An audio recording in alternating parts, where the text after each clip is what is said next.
Sekarang pertanyaannya adalah bagaimana cara PSI harus memikul atau mengangkut semua pendukung Jokowi ke arah PSI ya, menjadi pemilih PSI. Kalau tidak kan sulit sekali.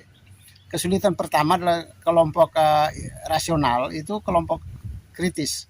Kelompok kritis ini akan menanyakan apa andalan PSI dengan Jokowi. Apakah ada kesamaan atau tidak? Biasanya orang rasional itu akan melihat kesamaannya. Kesamaan apa antara Jokowi dengan PSI? Jokowi kan dikenal sebagai orang sederhana, dilihat dari segi perlakuan dia terhadap masyarakat kecil, gaya komunikasi dia yang begitu sederhana, menggunakan bahasa-bahasa yang mudah, komunikatif dengan masyarakat. Ini untuk kelompok-kelompok irasional ya. Sedangkan kelompok-kelompok rasional itu melihat dari segi kompetensi, apa kekuatan pada Jokowi, ada enggak kekuatan ada pada PSI. Misalnya Jokowi dikesankan sebagai orang progresivitasnya tinggi dalam kinerja, lalu Jokowi sebagai orang jujur, orang baik, orang sederhana. Itu apakah ada pada PSI atau tidak? Ini yang jadi masalah. Bagaimana cara menggait atau menarik pemilih Jokowi? Pertama, untuk kelompok rasional ini dia membutuhkan ada kesamaan antara, harus memperlihatkan kesamaan antara Jokowi dengan PSI. PSI ini di awal dia berdiri kan kekuatan dia ada pada isu intoleran ya, isu intoleran, dan dia membangun isu toleran di Indonesia, isu NKRI, isu Bhinneka Tunggal Ika-nya. Akhir-akhir ini kan isu ini kan mulai menghilang, terutama ketika dia mulai menduduki jabatan-jabatan di daerah seperti DPRD dan beberapa pejabat eksekutif. Itu kan tidak kelihatan, isu ini makin menghilang dari PSI, sehingga PSI dilihat sama dengan partai-partai lain lah, tidak ada perbedaannya. Disinilah para pemilih yang rasional itu mulai berpikir lagi, apa kesamaan, apa jaminan PSI disamakan dengan Jokowi. Yang sama aja, yang memikul terang-terang memikul keberlanjutan Jokowi aja, dalam kenyataannya juga tidak banyak yang berlanjut dari Pak Jokowi punya karya-karya. Seperti Pak Prabowo Gibran itu kan dulu kan kampanyenya kan keberlanjutan, tapi dalam kenyataan kan banyak hal yang tidak berlanjut. Ya ada beberapa hal ya. Nah sekarang PSI juga begitu. Apa yang menjadi jaminan dia untuk kesamaan dia dengan Jokowi? Itu kan perlu perjuangan keras. Nah ketika kelompok rasional menempatkan PSI sama dengan partai lain pada umumnya, maka sulit bagi PSI untuk membangun kesan dia yang positif ini untuk disamakan dengan Jokowi. Jadi dia harus membangun kesamaan-kesamaan dia dengan Pak Jokowi. Misalnya menegaskan dirinya sebagai kelompok atau partai yang mencintai toleransi di Indonesia. Itu perlu ditegaskan kembali. Kalau dia seperti ini terus ya nggak bisa. Nah, dia harus juga mempunyai kesan, tertanam kesan di masyarakat. Bukan dengan omongan ya, tapi dengan perbuatan PSI ya. Misalnya dia dengan kinerja tinggi, progresivitas kinerjanya tinggi. Nah, itu harus ditunjuk lewat para pejabatnya, para kadernya yang sudah ada di legislatif, di daerah-daerah, dan sudah ada di kepala-kepala daerah. Itu perlu tunjuk yang kuat. Kalau tidak ada kekuatan dalam hal ini, ada dalam bukti orang mempertanyakan itu. Sampai sekarang ini kekuatan PSI belum muncul lagi. Dulu kan dimunculkan lewat toleransinya, di perjuangan dia dalam hal menciptakan toleransi, menciptakan kesamaan hak di Indonesia. Itu menarik sekali dulu. Dan itu menarik perhatian banyak orang. Seperti saya kan saya langsung tergiur. Tapi saya waktu itu kan memberi ujian dulu, memberi kepercayaan dulu. Apakah ketika mendapat jabatan lalu kekuatan ini masih ada enggak? Itu kan kelihatan sekali setelah saya memilih 2 kali.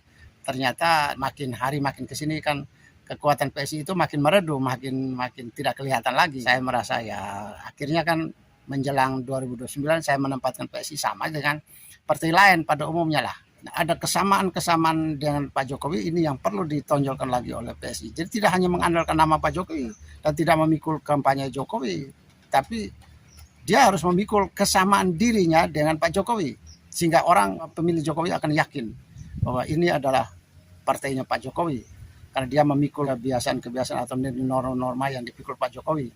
Dan itu tidak hanya dengan omongan, tidak hanya dengan tampilnya Pak Jokowi, dan tidak hanya dengan PSI dengan omongan-omongan dia, tetapi harus dibuktikan dengan perjuangan harian dia, bagaimana peran anggota PSI di dalam masyarakat kita, menyikapi berbagai isu termasuk isu intoleran di Indonesia. Itu perlu ditonjolkan. Yang kedua, kesederhanaan dia. apakah dia sederhana seperti Pak Jokowi, apakah dia berkinerja bagus seperti Pak Jokowi, ini kan yang harus diperjuangkan untuk komunikasi menarik perhatian para pemilih Pak Jokowi yang rasional. Kemudian yang irasional ini butuh perjuangan dalam hal komunikasi ya. Masyarakat pemilih Pak Jokowi ini kan sebagian besarnya ada di masyarakat bawah ya, masyarakat desa, masyarakat kecil. Nah ini mereka ini kan tidak terlalu melek dengan media sosial, tidak terlalu melek dengan dunia digital. Jadi mereka agak steril dari situ. Mereka akan mengenal Pak Jokowi itu orang yang komunikatif, orang yang dekat dengan mereka, datang menggendong mereka, datang membantu mereka di kampung, datang duduk bersama mereka, ya bercengkerama dengan mereka, datang dengan berpanen ria dengan mereka. Nah itu kan sangat sederhana sekali. Ini yang harus dibangun oleh PSI, kesan ini harus dibangun oleh PSI. Karena orang desa itu tidak butuh banyak berlagak, tidak butuh banyak janji, tidak butuh banyak berbusa-busa di medsos ya, di media massa ya, tapi mereka butuh perbuatan nyata. Kita lihat seperti kasus seperti Pak Jokowi diisukan dari dulu ya, isu PKI lah, isu ijazah palsu lah, isu semacam-macam lah, isu-isu yang begitu santer untuk Jokowi. Tapi kita lihat kalau kita datang ke Solo, bahkan kalau kita mengamati masyarakat dekat ke Solo, ke rumah Pak Jokowi, itu orang-orang sederhana, orang-orang kecil semua. Saya sudah pernah ke sana, saya pernah berkunjung ke sana dan saya melihat banyak sekali masyarakat kecil. Seperti orang-orang yang steril dari isu-isu yang beredar di masyarakat kita, seperti di medsos soal isu Jokowi PKI, isu Jokowi ijazah palsu, itu sepertinya steril dari mereka. Mereka tidak pernah tahu.